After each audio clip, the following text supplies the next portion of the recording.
This is a technological showcase set in the world of The Witcher 4.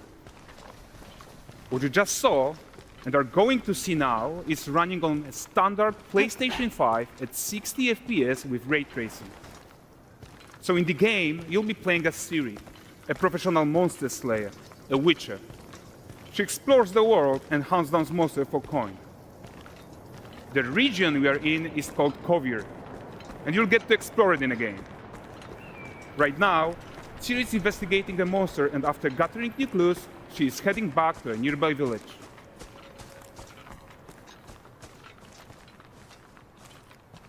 All right, everyone, meet Kelpie. Let weeds be weeds, Kelpie. So just like Geralt had Roach, Ciri has her own loyal companion. We return to town. These two characters need to feel like one. Since you're gonna explore the world on horseback, riding needs to feel seamless, natural, and just fun. Yeah, and to support that, we're introducing multi-character motion matching in Unreal. So Ciri and Kelpie, they're perfectly synchronized when mounting from any angle and speed. And we also support root motion movement on Kelpie, so controlling her feels realistic and grounded. And there are also some really nice improvements to our Unreal Chaos Flesh Solver and these machine-learned deformations. So you've got realistic muscles moving and stretching under Kelpie's skin without compromising the performance there.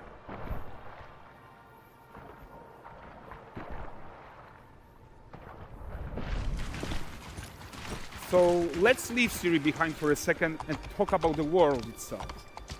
So much of the Witcher world is natural, organic, especially Kovir with its dense forest and wild nature. Yeah, and wild nature is hard. And with nanite geometry, we've freed artists from so many of their old constraints. But we don't want to rest until everything we do in Unreal has that same spirit of freedom. There's always more work to do. And foliage is a huge piece of that puzzle.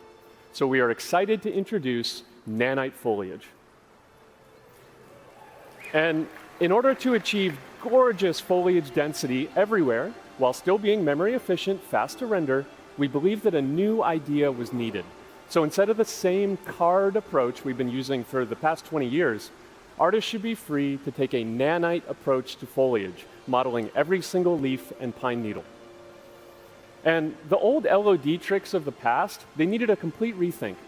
And in their place, it's a new adaptive voxel representation in nanite. It's volumetric, it's fully 3D, it is super fast to render. And these dense clusters of triangles turn into these cubes, which at a distance, they're no larger than a pixel, and they react to the changing light of our dynamic sun and our shadows, and they allow artists to render whatever amount of foliage is needed to achieve their vision without compromise. And no compromise means how ambitious we are when it comes to bringing our vision to life with incredible visuals. But more than that, together with Epic, we created faster way to load the world. We can now bring in more content more quickly for the smoothest possible experience as we fly down to catch up with Ciri.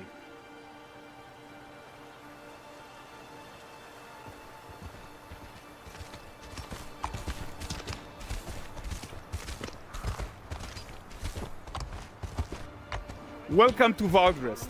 So Valdrest is a port town, a hub for fishing, trade, and mining. It's one of those places where you can meet shady characters or overhear gossip from other lands. It's also where Ciri took on her current contract. High-tech, let's leave Kelpie here and explore the marketplace and food. I'm so excited we can finally show you some of this stuff. Let's see what Valdrest has to offer. Not her again. Not even at the Land Exeter Fair! Now, 9 gazes while I present him with a fish.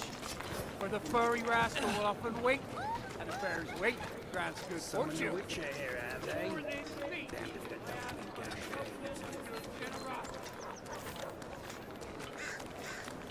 Pardon. Guys, notice how responsive the world is. Character actions directly affect what happens around you, sometimes even setting off chain reactions. Everything is working together.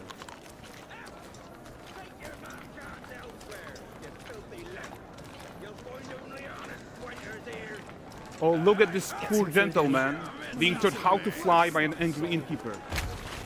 That's what happens when you cheat at Gwent. Last of it, is it?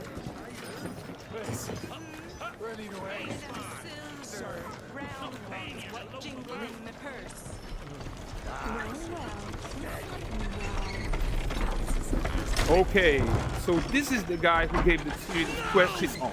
Like you probably suspect, he has his own agenda in all of this. You're off your tits again, Wilfred. Get your ass up.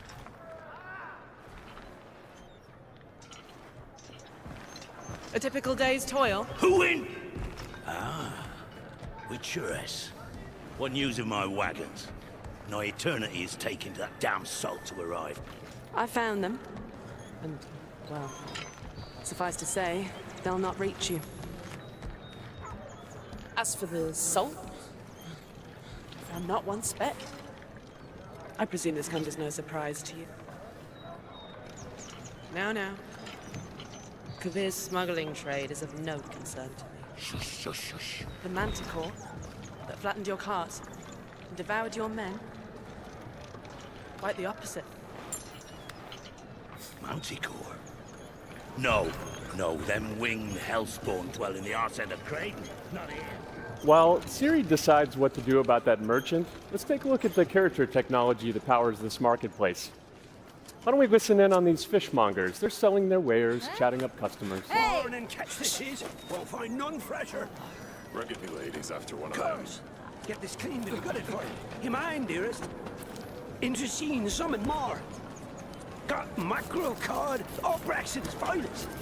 And there is tons of tech to play here, even in this simple market stall.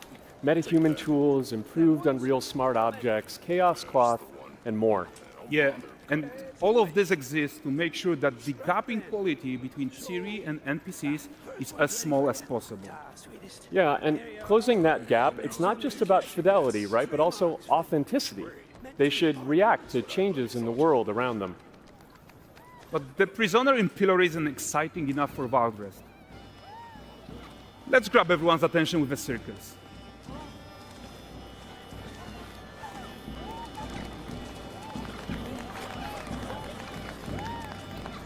But the great performance deserves a huge crowd though. Let's crank it up.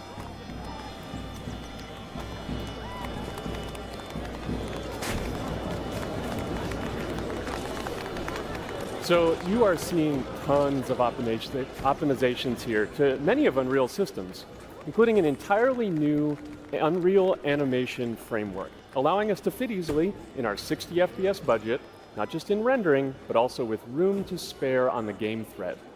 Over 300 animated skeletal mesh agents all going about their business.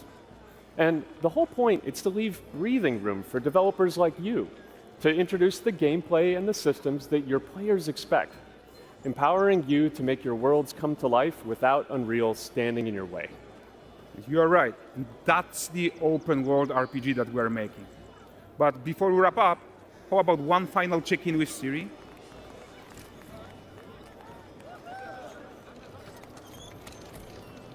We are making this game to be the most immersive and ambitious open world Witcher game ever. And we are making this a reality thanks to our work on Unreal with the team at Epic. I think what we're doing together is going to bring in a new generation of open world RPGs, and I'm so proud of what we accomplished so far. We are too. So we're almost done, but before we go, here's a small gift for all Witcher fans. A first look at Lanexeter.